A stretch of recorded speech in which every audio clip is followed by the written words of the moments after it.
Please. Yeah, please, go ahead. Thanks, Mr. President. Mr. President, how much more would you like DOGE to cut from the federal government? Well, it's not so much DOGE anymore. And by the way, I have to say that somebody from DOGE was very badly hurt last night. You saw that. A young man who was beat up by a bunch of thugs in DC. And either they're going to straighten their act out in the terms of government and in terms of protection, or we're going to have to federalize and run it the way it's supposed to be run. But it's not a question of DOGE. We have great people, secretaries and all, working with DOGE and cutting with I said with a scalpel as opposed with an axe. They're cutting with a fine-tooth comb, and they're getting rid of people that aren't doing their job, or bad people, or bad things, bad policy, et cetera, et cetera.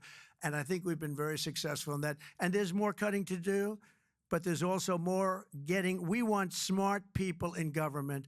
Our country is doing great.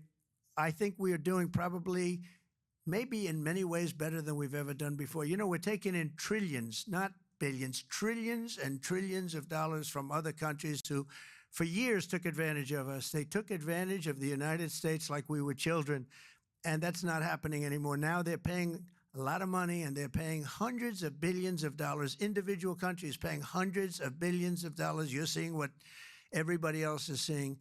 And we have a lot of things we can do. You know, one of the questions asked of me this morning is, are you going to make a dividend to the people? And the purpose of what I'm doing is primarily to pay down debt, which will happen